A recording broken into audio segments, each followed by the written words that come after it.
It's Dan here, Begmambir. I'm in Queretaro, Mexico. Gotta work on my accent. I just finished running. Such a beautiful town, so inspiring. I find that if I run in the morning and get into the spaces of awareness, it lightens everything and brightens, and so I do that. And I listen to very spiritual leaders, and when they're speaking, these little bulbs go off in my head, and they all have great things to say, even in different methodologies, and there's not really anything in common with them other than the ones that I listen to are aware of their mind rather than being their mind. Other than that, they're at all different levels and belief systems. So little light bulbs go up. Oh, I want to share this. Oh, I want to share that. Sorry about the background noise. And then invariably,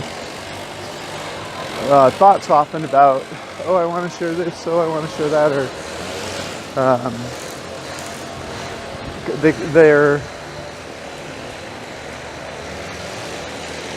they come with good intentions, meaning they're. I know what it's like to be in a place where you believe your mind. We all start there,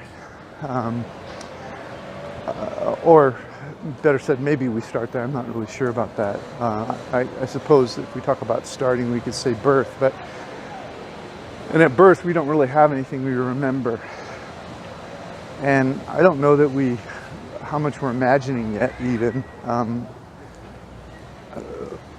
don't remember that far back. So, but I do know that it's likely we're beginning to form a point of view, meaning that we're at a spot in XYZ coordinates, and we're at the center, and our parents are whatever 3, 3, 4 in the XYZ coordinate system. They're near us often, most of the time while we're young, if they can be. Some of them have to work and whatnot, but so we have a point of view, and maybe our eyesight isn't as good as when we're born as it is 3 months or a year later. Maybe our hearing develops, maybe our sense of taste and smell, all of that develops, and so maybe we're born with a point of view, but I doubt we have a focused mind. I doubt we have opinions about everything: taste, touch, smell, who we like, don't like. We are born more in an observational sense. So, but over time we develop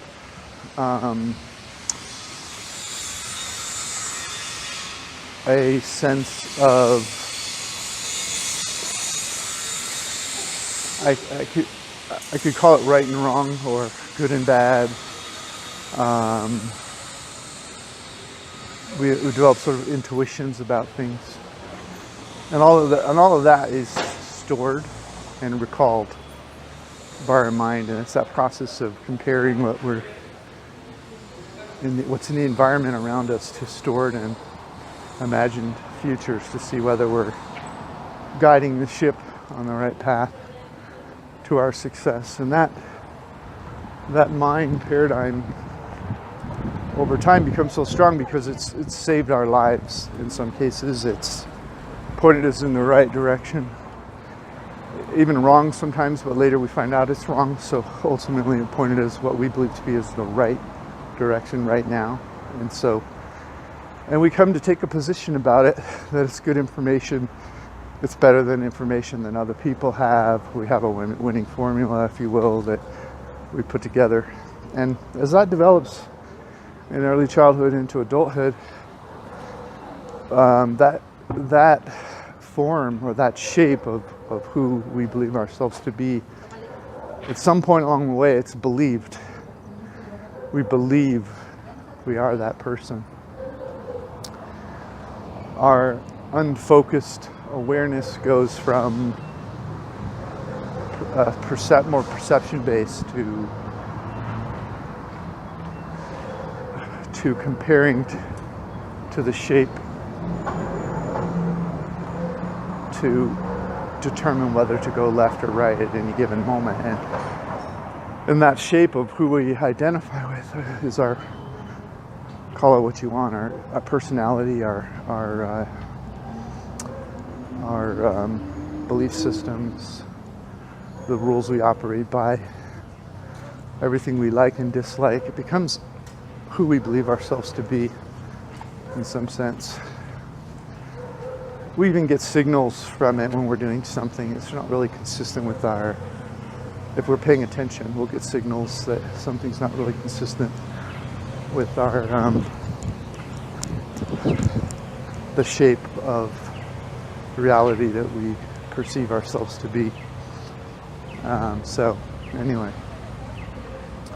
so I listen to people that know the awareness, and the awareness is a broader perception of reality. It's not only the shape that we believed ourselves to be, but it's that extremely wide awareness of everything in all directions for all time, that can be part of the equation that goes into our analysis, but we often don't see because we're filtering everything based on our belief system.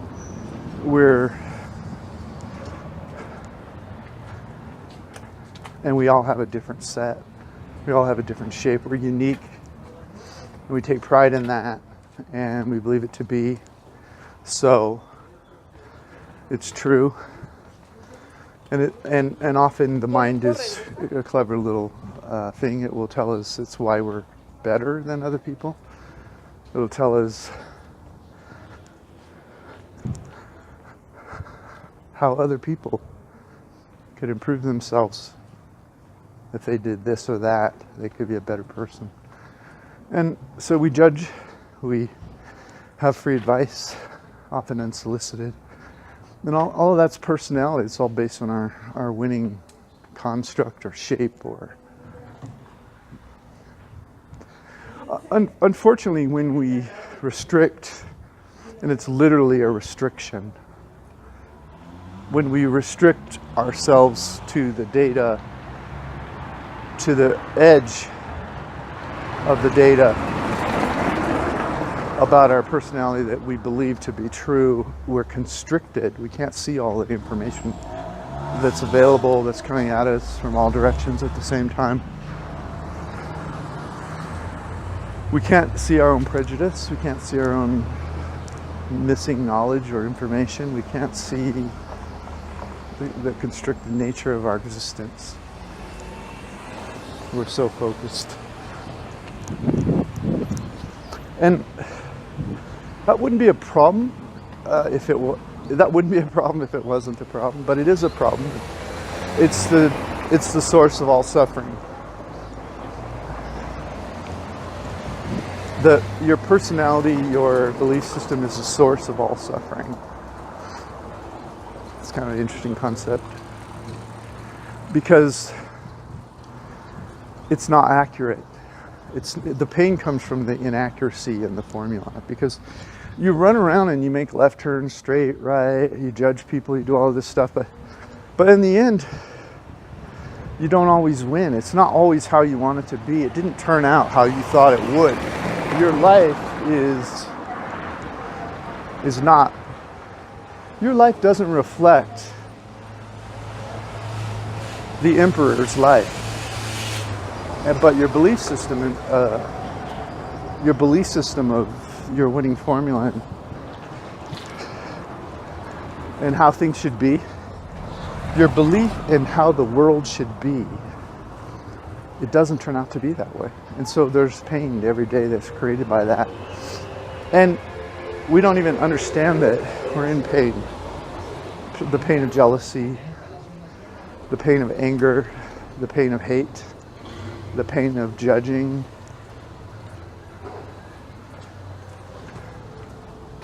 We often don't even know that our beliefs are what are causing the pain. We think that it's something outside of ourselves causing the pain. If that person acted this way, I would be happy. It's our belief that they're acting with poor intent and that they don't know how to conduct themselves, and that it's our belief that we have the answer and they're not living the way that we know will work for them, that causes us the pain.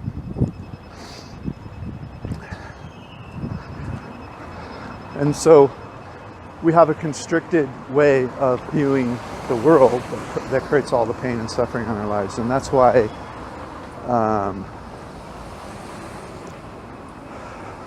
when someone is enlightened, or that's why when someone is self-realized, that's why when someone is in complete awareness of their ego, they've stepped to the next level of consciousness, which is almost pain-free. And the next level of consciousness is just a soup of awareness around the shape of your personality. It's seeing more.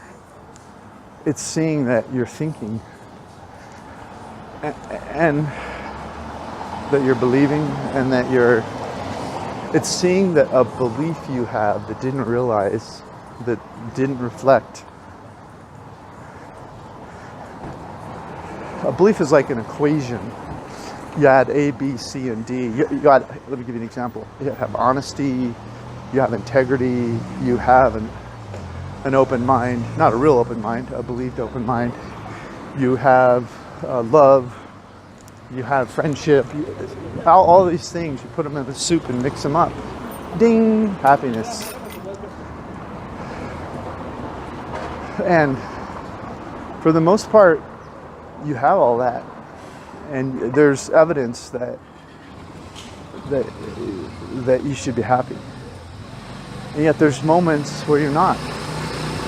And so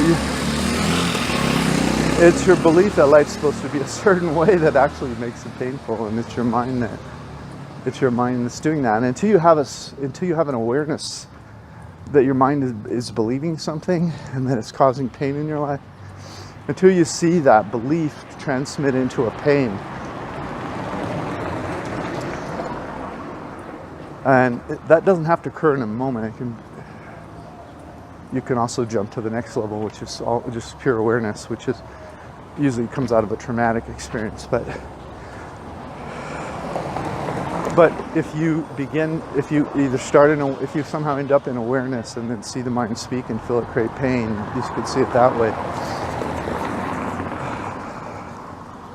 But the important thing is that you understand that you have this huge personality that's well defined and that you believe is there, and that it's telling you that things aren't right. That this isn't the car you're supposed to be driving. You're supposed to be in a big house and be driving, flying around a Learjet and be friends with movie stars. Whatever your fantasy is about who you are and what your life's supposed to be. It's not always about wealth and notoriety and having powerful friends. It could be something silly. Maybe you're a research scientist and you were supposed to have figured out how to cure Alzheimer's. You can have noble projections and beliefs about yourself. You can run an orphanage of disenchanted and disenfranchised children, and have one of those kids grow up and rob a bank, and you can question that can cause you to question yourself the same way that. So it's not about materialism. It's about a personality believing in existence and evidence in your life that indicates that maybe you're not all that. You're not all that and a bag of chips. And nobody's free from that. In fact, the higher your aspirations are, the more likely you are to be slapped in the face by reality from time to time and say, I'm not getting where I'm supposed to be. I'm not loved. It's not enough money. I'm not successful. Whatever it is, that self-judgment that goes on in your head, it's all about a contrast between your belief systems about how the world's supposed to be and how the world really is. And your mind has good intentions, and this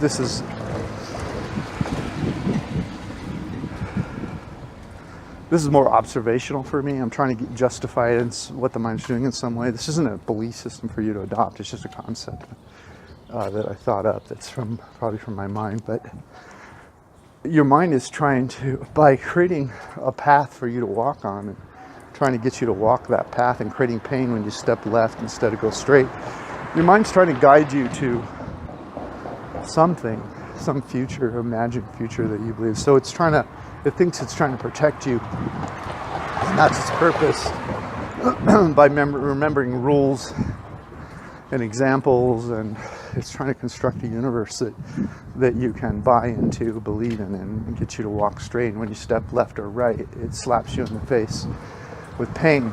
And so your mind's creating the pain in order to guide you.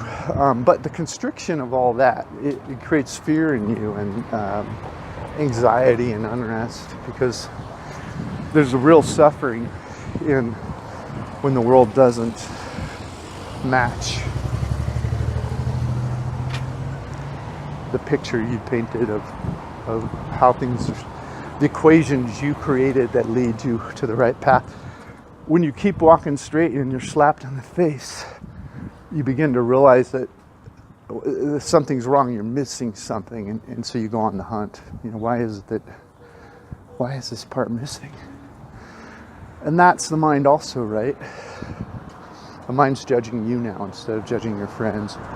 And it's a good thing, because what it does is wake you up in a way is when you're just pure arrogance and you think your ego has all the answers, and it's not as easy to learn. But when you're getting crushed in an example or just a moment or just a thought, it's a bit of a wake-up call there. And in terms of the spiritual realm, that wake-up call is the constriction.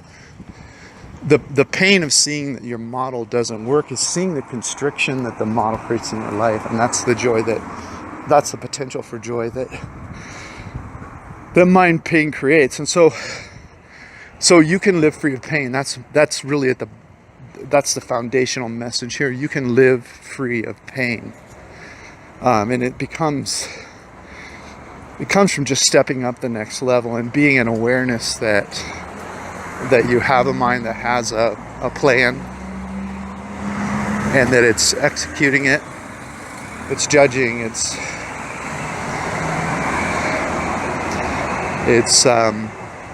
guiding you, it's giving you pain to force you down the path it thinks is going to work.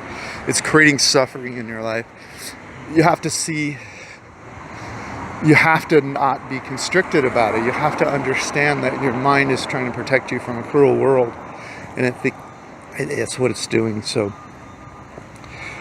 you have to start to see your mind as an object. I mean, that those are words describing the words pointing at something. But imagine if you're a soup of the universe. One of my examples I like to say is your mind's just a character in a play dancing up on a stage. And it has certain lines it says that are reactionary lines from what it's learned through life. And but you're not the mind. The mind is the point of view in the XYZ coordinate system that holds the beliefs that you hold, and that's why your beliefs are different than everybody else who has a different spot in the universe. You're not your mind. Your mind is a character in a play dancing on stage, and you're the stage, you're the theater, you're the audience. Awareness is being the audience watching. Awareness is being the actor reading your lines, but not being inside the body of the actor and feeling everything that it's upset about because it read its lines. The crowd's not clapping. What's wrong? It's being inside of that while you're in the audience. Awareness is being aware that you have a mind in the XYZ coordinate system. I guess there's a T in there too for time, but and who knows how many dimensions there are. There's no usefulness in informing any beliefs about awareness. It's just seeing it.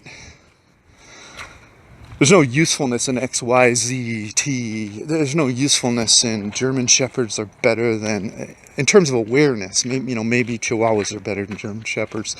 Maybe there's some scientific experiment that can prove it. But in terms of your spiritual being, your awareness, the thing that existed before you formed a definite point of view, the thing that you started with, which was the observation of everything happening all at once all over the universe without your comment on it. So you're the audience now. You're not only the stage your personality dances on, but you're the audience watching it. You're the building that's stopping the rain from falling on the play. You're the town where the theater exists. You're the state in which the town exists. You're the country where the state exists, where the theater exists, where the audience listens. You're the audience that's the country. In fact, if you let go of your boundaries, you'll realize you don't end. You go on forever. You're the universe that the planet exists in, where the country is, where the state is, where the theater is. And you've been being constricted. You literally are tap dancing up there on stage, and you think that you are the pinions, the lines you're reading, the shoes you put on. You think that it stops at the outside of your clothes, and you think that you extend your car maybe, or your house. You have a possession or ownership feeling about your family and your friends, and you may have good feelings about that, but you don't understand that you're everything. And that it's not about arrogance. It's not about, oh, I'm this big thing. It's about opening up the constricted consciousness that's in your life and realizing that there's an actor reading lines in a town, in a theater, in a state, in a country, on a planet, in a universe, in the Milky Way. And you don't stop. You go on. You feel it all at once. And these aren't even the words. It's not the words you feel. It's all of it. You don't even have, the thing that feels it doesn't even have words. It has awareness. And yet, you're constricting your consciousness to the dancer on the stage. And you're wondering why. It hurts. You're big. You need to just relax, take a deep breath, and realize that it doesn't matter what brand of shoes you're wearing.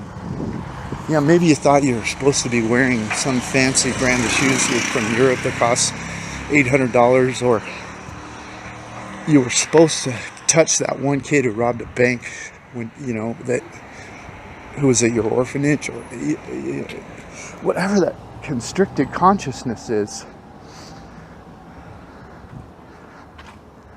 Let go. Just let go. Come to the awareness. let your boundaries float away and feel the allness. Yeah, your mind's going to read lines from time to time, but don't pull back and be the skin inside of a bag of bones that has a belief system. Be the all. Let it speak. Let it judge. Let it have pain because you bought the wrong sneakers. It's going to think all that. It's going to call you a failure at times, a winner at times, but those are just lines. Those are constricted lines someone wrote in a play. That's someone's the personality, that shape that you created, but that's not you. You're not an XYZT coordinate system. You're everything. You can be the consciousness. It's everything. And that's not constricted. And it's not judging the mind. It's not judging the lines. It's just having awareness of everything in all directions at the same time while the lines are being read, and knowing that the lines, they're true to that mind, to that personality. They'll swear, that mind will swear in it with their life. But don't plug into that. Don't buy it, because that's a constricted view. Take it all in. You can't stop listening to the mind. It'll always speak. It'll become dim. It'll be silent from time to time as your ability to consume the all and the everything of consciousness grows. The pain will be gone as awareness of mind grows. But it'll always be there for you. It's there. It'll be there to give its drivel of limited, constricted consciousness to try to guide you to go left or straight or right. And you can't. You're always going to hear it. Some days you're going to go, wow, I think my mind's right on this one. Wow. And that won't even be a thought. It'll just be an action you take that's consistent with what the mind recommended. And some days it won't. It's like having a buddy on your shoulder 24/7 that has an opinion about everything, but can't get a job, can't afford to eat. It needs to follow you around. And so it's going to be there because you're flesh and bones. You're born with a body and it has perception, and you can't get rid of it. It's going to be there. And so you don't need to judge it. Just let it be. Just let it be. And relax. Just relax. All right. So sometimes I think of 10 things I want to share with you. And I start down one path and go down another. But really, I'm just trying to wake you up. It's just such a marvelous existence when you're not constricted to your personality, but you're this larger awareness of everything, including your mind. And once you get to that level of awareness in mind, you're going to begin to have moments where you're just pure awareness, and that's not just the absence of pain, but it's an utter joy that floods your body. And I don't really have a belief system about it. I don't know what it means. People will tell you what it means to get there. I just want to tell you that you don't need to change your beliefs. You can keep believing whatever you want to believe. In terms of spiritualism, if you believe in this God or that God, awareness does not challenge any of your belief systems. In fact, in some ways, awareness betters your belief systems because you don't really believe. You don't believe from a place of life. You believe from a place of reaction. Your personality is a constricted reaction to existence. If you really want to know your beliefs, if you come to awareness, you'll be with your beliefs. Awareness includes not just everything around you at all times, full awareness of the entire stream of everything arriving at your point of view at the same time. or I'll just say arriving at your being. I'm not sure where it arrives. I don't know if it arrives at your point of view or not, but it's perception and all the additional information, intuition. Awareness is a complete, non-constricted reception of everything that is at all times.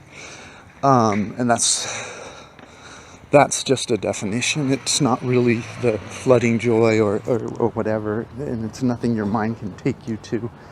Your mind has to be observed from it, so don't put it on your list of things to do. But the point is, your belief is, you're not, if you're constricted to believing you're your mind, you don't believe in your anything. You believe it, but it's a constricted rule set that someone pulls this arm and you know, someone hits your knee with and it reacts, pops up. If you want to know what your beliefs are, if you want to know who you are, and you want to know if whatever you believe in, if you want to know God, if you believe in God, there's no point in awareness for me to discuss whether there's a right God or a wrong God or no God, because awareness is a place that you can be with your beliefs in a way that's alive. You can be with your beliefs instead of react based on them. That's what awareness gives you. So my point of bringing that up is that there's no threat to your belief systems. You know, your culture, your family, everyone probably believes something similar. And you can keep that. And in fact, that's what you're going to watch. When you watch your mind, you're going to be watching your belief systems reacting. But when you get to awareness, when you're in awareness, you get to experience living in your beliefs. So if you have a God and you love your God, you get to experience the love of God from a place of non-constricted awareness, which is